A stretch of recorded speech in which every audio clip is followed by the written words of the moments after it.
we knew that you were going to ask this question, and we started talking about it. We realized that the idea itself has really expanded a lot over time. So when we bought this, we were looking for just like a kitchen that we can make our chocolates in without having to, pack up everything at the end of the day. And then we found this, and we're like, oh, an ice cream shop next to the beach. And it's already an ice cream going. shop, right? We could keep it an ice cream shop. And so, but I didn't know anything about ice cream really, and I wasn't super enthused about that at first. But then Nikki said the key thing to me. Don't blame me.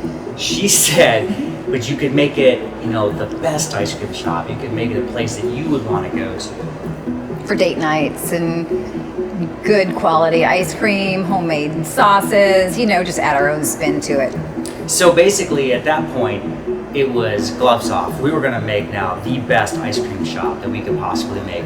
Ice cream and fancy coffees and all the chocolates blended together.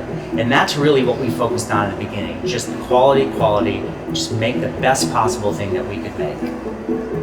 So the first thing we did was throw away all the ice cream equipment that was here. That's right. And decided to upscale it more and get a higher quality ice cream and a really fancy coffee machine. And we just started taking everything up a notch and trying to create a high-end experience for people. And so word got around with that, right? Because we started, it became a high-quality destination, and people who really appreciated chocolate and coffee and ice cream, they came, and it was good.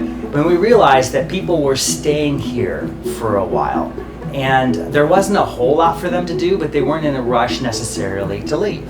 But as we've gone along, we realized that a big part of this place was the experience, what people did with their time when they were here. And the lake. I mean, how many businesses get to say, hey, we're on a lake. We have a place out here where you can feed, where the kids and the adults, they all like to feed the fish. When we get slow, we like to feed the fish. We put our dock system in and started renting out kayaks and added more. Now we have like water trikes.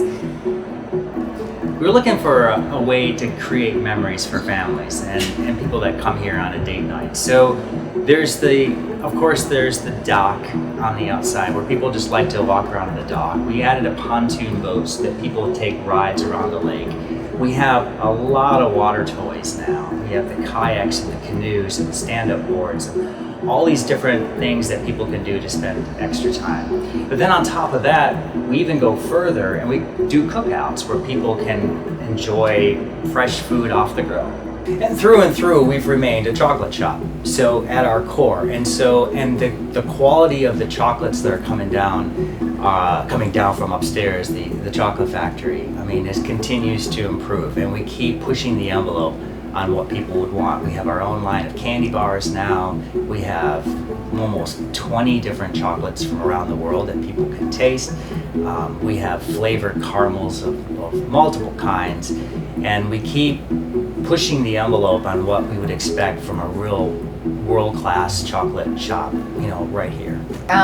We do use a lot of nuts, but we're really aware of people with nut allergies. So we do our best to try to handle cross-contamination with nuts. And we have ice cream for kids who have dye allergies. We offer some dairy-free options. And so we're trying to hit all those keys to make sure everybody feels included. Yeah, we don't want to have people be left out. And when it comes to ice cream shops, if you're vegan, most of the time you're pretty stuck. And even when it comes to chocolates, there aren't a lot of vegan options for chocolates. And like she said, dairy allergies and lactose intolerances and all these different issues that people are contending with today, we really have hit those issues hard, and we have a broad range of culinary choices for those people. And because we're so small, we're able to make, like, if people with celiac and all these different issues and they can't have this or that, we can make them custom orders without having to say, well, your minimum order is $200. We can lower that a little bit, because even if they don't buy the entire batch, there's a lot of people that come up behind them with the same issues or the same taste that we get that product sold. You'll notice this place doesn't charge anything by the pound, and that's generally the difference between what we would consider a candy shop and a chocolate shop. Because candy shops, they tend to sell by the pound, and the cheapest thing that you can sell by the pound is sugar. So if you put sugar into everything, it increases the price. In our case, it's the complexity and the time that it takes to make the confection. And like she said, flavor first, sugar second. So we just add as much as necessary. So you take all of that, right? You take all of the experience and you take all of the quality and attention to detail in terms of the chocolate and the ice cream and the coffees and the way that we mix and match and blend those things, and we try to create this experience where people will remember not just what they ate, but the setting in which they ate it, so that it invokes some strong memories for them and for the future.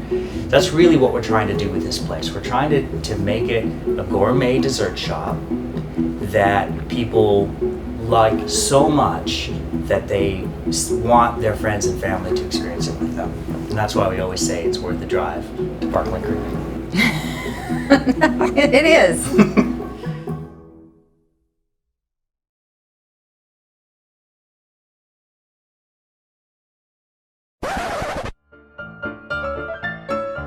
Well, we knew you were going to ask that question, and we've been thinking about it, and we really don't know why. That's what you're going with? We don't have a freaking clue. And one more big cup. So we knew that you were going to ask this question, and we started talking about it. We realized that the idea itself for this place has really expanded a lot over time. Wait, okay. Do you not want to take that? No, just say it. Because I can keep I don't know going. what you. I just didn't expect it. So, Wait. but then we realized that really a big part of this place was the experience of coming here. And we started thinking more about what would people do when they came? How would they spend their time? Why do you keep looking at me like that? Because now you talk Well, about feeding the fish. Well, once I laugh, you have to pause so he knows how to cut that off. I don't even know where we are. You want? Okay. You just skip up my editing skills and test you. Yes. All right. So we really didn't know exactly what we were doing when we bought this place, but it's evolved over time.